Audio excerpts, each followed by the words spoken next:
Look around yourself, can't you see this wonder spread in front of you? D'Al-Kindi à Averroès, au cours des 4 siècles de production philosophique en terre d'islam, s'est ainsi peu à peu affirmée une figure inédite, celle de l'intellectuel. Qu'est-ce qu'un intellectuel? C'est quelqu'un qui a à affronter la question suivante: est-ce que science et sagesse sont incompatibles? À l'époque d'Ibn Bajjah, à celle d'Ibn Tufail, à celle d'Ibn Rushd, on peut parler d'intellectuels parce qu'on a affaire à des hommes de science qui maîtrisent véritablement la totalité du savoir scientifique disponible de leur temps. On a affaire à des hommes qui pratiquent ce savoir, qui ne sont pas seulement des érudits, et on a affaire à des gens qui, du même coup, attendent une transformation profonde de leur être individuel, de leur être moral, de leur être spirituel, par cette accumulation des connaissances, par ce travail scientifique. Alors, ils ont en commun cette volonté de non seulement concilier science aristotélicienne la plus dure et sagesse, mais de montrer que l'une conduit à l'autre. La science conduit à la sagesse. Ibn Tufail a vécu à Grenade, à Tanger et à Marrakech au XIIe siècle. Toute son œuvre a été perdue à l'exception d'un ouvrage, Ay Ibn Yaksan, traduit plus tard en Europe sous le titre Le philosophe autodidacte. Cet ouvrage met en scène un homme seul sur une île déserte. Cet homme va progressivement découvrir par lui-même toutes les grandes vérités et finalement voir la lumière de Dieu. Un prophète venu d'une île voisine lui confirmera que les vérités révélées par la religion sont celles-là mêmes qu'il a pu atteindre de lui-même. Cet ouvrage, cité par Leibniz, précède de plus de 5 siècles Robinson Crusoe.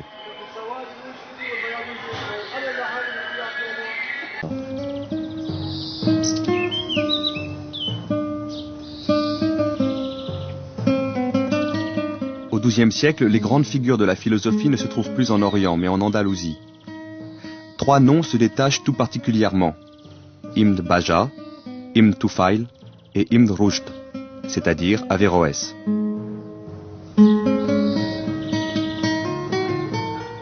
Ibn Bajjah, on le connaît par quoi? Par des chroniques qui nous disent que c'était un blasphémateur, qu'il n'avait jamais résisté dans le combat contre le mal, n'est-ce pas, et qu'il avait toujours versé avec une grande volupté dans les travers les pires. Bon. Alors, quels étaient-ils? Ses mœurs d'abord, mais aussi l'astronomie, les mathématiques. Bien. Comment conçoit-il l'existence de l'intellectuel, de l'homme de science et de sagesse? Et il donne la réponse dans ses écrits. Le régime du solitaire. Le régime, cette notion curieuse de régime, elle intègre la diététique, comme aujourd'hui, l'art de prendre soin de son corps, mais c'est aussi le gouvernement de soi-même, le souci de soi, aurait dit Foucault. Le régime parfait, c'est le régime du solitaire, c'est-à-dire celui qui se retire de la société. Voilà le destin du philosophe. Les livres, la solitude.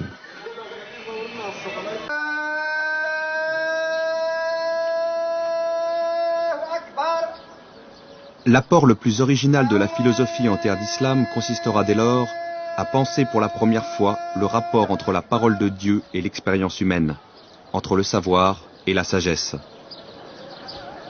La plupart des philosophes s'appliqueront notamment à situer l'enseignement coranique par rapport à la pensée des Grecs. Cette réflexion se développera avec les apports majeurs d'Al-Kindi, d'Al-Farabi, d'Avicenne et d'Averroès.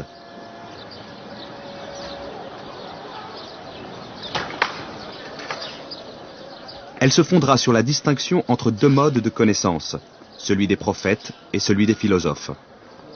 Le prophète accède à la vérité par une grâce divine, par une illumination. Le philosophe peut y accéder beaucoup plus difficilement, à travers une expérience fondée sur le message de ses sens et éclairée par sa raison.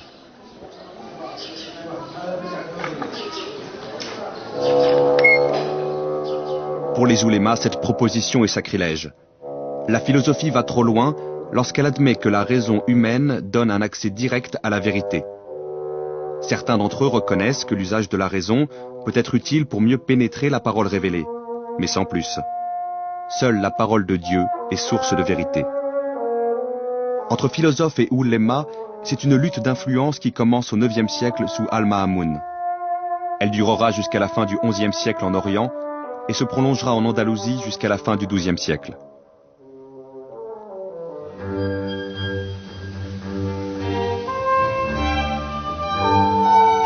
Pendant ces 4 siècles, la philosophie fait des pas de géant. Au Xe siècle, Al-Farabi, originaire du Turkestan, a mis en place un tableau général des sciences. L'université médiévale européenne, qui naîtra 3 siècles plus tard, en fera la base incontournable de ses cursus scientifiques. Après Al-Farabi vient Ibn Sina, 980-1037, originaire d'Ouzbékistan. Il a vécu en Asie centrale puis à Ispahan. Immortalisé en Europe où il sera enseigné jusqu'au XVIIe siècle sous le nom d'Avicenne, c'est l'un des plus grands esprits de tous les temps.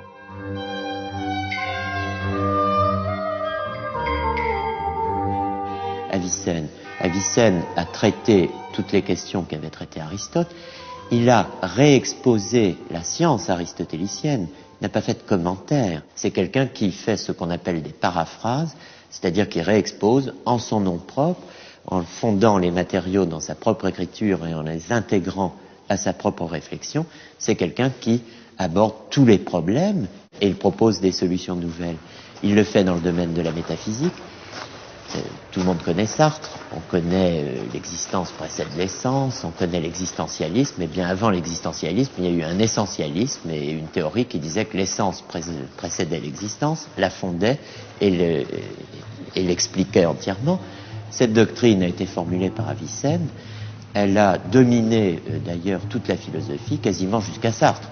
Alors après tout, ça n'est pas mince. Avicenne a fondé la psychologie scientifique. Tout le monde connaît Descartes, on connaît le dualisme cartésien. Qu'est-ce que le dualisme cartésien? L'indépendance de l'âme par rapport au corps, la possibilité de fonder une connaissance personnelle de soi indépendamment de la relation à la sensation et au corps.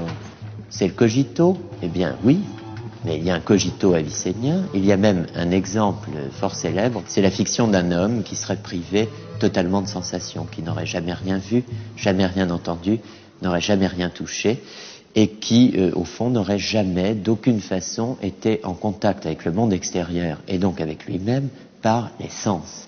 Eh bien, dit Avicenne, il se connaîtrait lui-même car l'âme est indépendante du corps. Averroès est né à Cordoue en 1126. Il meurt en exil au Maroc en 1198. Il apparaît, un siècle après Avicenne, comme un autre géant de la pensée universelle. À la fois philosophe et juriste musulman, il a exercé les fonctions de grand cadi, grand juge, aux côtés du sultan Ya'aqoub al-Mansour, dont il fut un proche confident et à la demande duquel il rédigea ses fameux commentaires d'Aristote. Averroès, bien sûr, il est connu comme le commentateur d'Aristote. Il a rendu Aristote intelligible, ce qui n'était pas une mince affaire, mais c'est aussi quelqu'un qui a posé des questions très précises, comme celle du rapport entre religion et philosophie, religion et sagesse dans un espace entièrement dominé par la charia. La solution d'Avicenne, c'est de rendre la philosophie aussi religieuse que possible, de disputer à la religion son territoire et finalement de l'absorber. Averroès refuse cela, parce qu'Averroès vit dans un autre monde, il vit dans le monde almohade, à l'Andalous au XIIe siècle, il vit dans le cadre d'une réforme politique, religieuse, juridique, non seulement impulsée, comme on dit aujourd'hui, mais même vigoureusement imposée à la société musulmane, aux théologiens et aux juristes par le pouvoir almohade. Et Averroès est un intellectuel, c'est-à-dire quelqu'un qui intervient dans la sphère du politique et du religieux. Alors il pose la question de savoir si, enfin, le pouvoir religieux, les théologiens, cette classe inutile à ses yeux, qui n'a fait que multiplier les sectes et les hérésies au sein de l'islam, qui a déchiré, dit-il, les Écritures et qui a fait entrer dans le monde ce que l'islam eût ignoré sans cela, le fanatisme et l'intolérance. Bon, Averroès affronte cette question de la révélation. Si vraiment le Coran enjoint à tout homme, où qu'il soit, et selon sa capacité, de répondre à cette exigence, connaître à sa manière, selon qu'il en est capable, la vérité, alors on doit vraiment affronter cette question. Est-ce que la philosophie est licite en terre d'islam? Et sa réponse est oui, elle est licite, et elle est non seulement licite, mais elle est obligatoire pour ceux qu'on appelle les philosophes. Alors il faut qu'ils aient une place dans la société. Il n'a pu vivre philosophiquement que parce qu'un pouvoir le lui a permis. Lorsque le pouvoir politique lui retire sa protection, il n'a plus comme choix que l'exil. Look around yourself, can't you see this wonder spread in front of you?